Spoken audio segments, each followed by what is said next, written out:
We all know how good drinking coffee is, but what about cooking with coffee? It's easy when you have baker and food writer Tara O'Brady in the kitchen. She's ready to whip up some coffee maple butter scones for today's daily dish. Oh my goodness, Tara. I love coffee. I love baked goods, so you're a girl right after my own heart. What do we need to know about cooking with coffee? Well, the most important thing about cooking with coffee is just like when you're drinking coffee, the quality that is in your cup makes a difference when it comes to the quality in your baking. Different coffees absolutely have different flavor profiles, different characteristics. So you have to make that choice with an idea of the baked good that you're coming up with, because every coffee will bring its own personality to your baking. It's all about the quality, and I can definitely get behind that. So for this recipe, everyone, you're going to need the following ingredients. Get them all together. And Tara, where do we start? We need to brew our coffee. We're starting out with our coffee because it needs to be cold for this recipe. Make sure you have a hot glass to enjoy the scones, but for this recipe, start out by brewing it to begin with. And for this recipe, as soon as you start brewing that coffee, you're going to get a sense of the aromas. And everything in this scone is to really amplify and really complement the aromas and flavor that we have in our cup. Okay, so mine's smelling pretty good, let me tell you. When I get to wake up to the flavor of and the smell of coffee every morning, it's the best way to start my day. Between that and a workout, these are two things I can't do without. Okay, so I've got a little bit in my cup right now. Smells amazing. Smells almost a little smoky, like it's got a very strong, robust flavor to it. Let me try tasting it. Ooh, it's good, Tara. Very good. Tell me a little bit about this one. So for this recipe, I am using a coffee from the Master of Origin range from Nespresso. This one is from Costa Rica, where they use select Arabica beans, and then they get a little bit of a spa treatment in that hot spring waters from the rainforest, mineral-rich waters. Those beans are soaked for 12 hours before being split roasted. And what you end up is a sweet cereal, almost malty taste to the beans.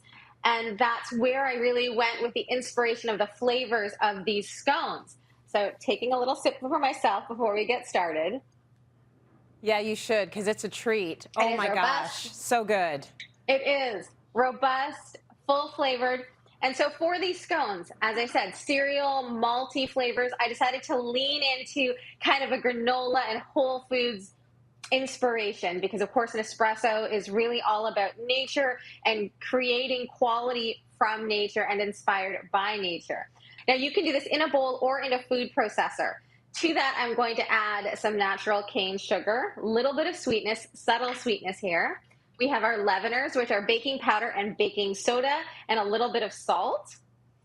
And then to underscore that malty cereal note, some malted milk powder.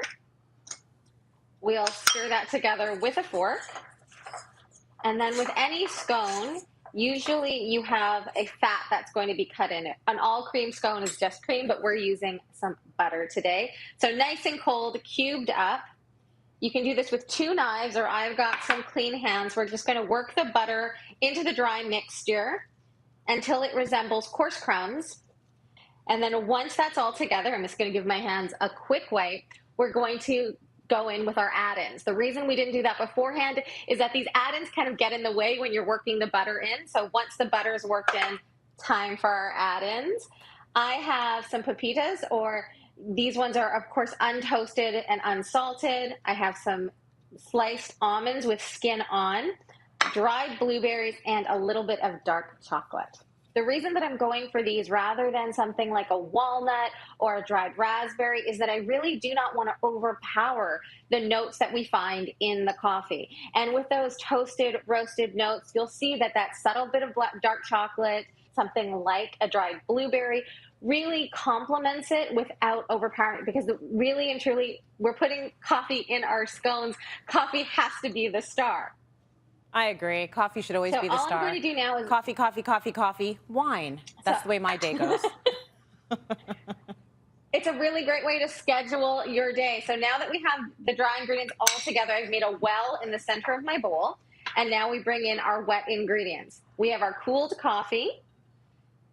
And to that, I'm adding into some heavy cream and a little bit of vanilla bean paste, or you could use vanilla extract, either one. Again, there's just a bit of a floral note that's coming out of that vanilla extract, and it rounds out some of the deeper notes that are in the coffee.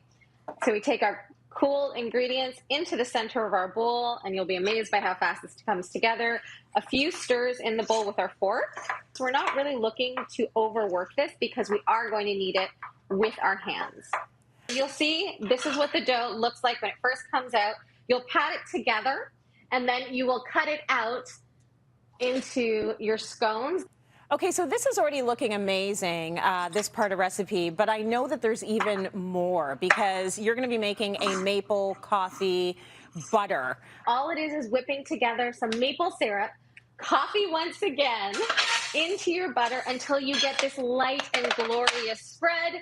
And you can use that on pancakes. You could use that on waffles. Of course, you can use them on the scones. And this is what they come out of the oven looking like. They are bronzed, they are crumbly, and they have that flavor of coffee going all the way through. So I'm quite happy to have a cup of coffee, my little bite of scone, as a way to start my morning. And I'm so happy to share it with you today, Tracy. That's so good. Oh my gosh, I'd put that butter on everything. I'd put that butter on toast. Drool worthy for sure. Thank you so much, Tara.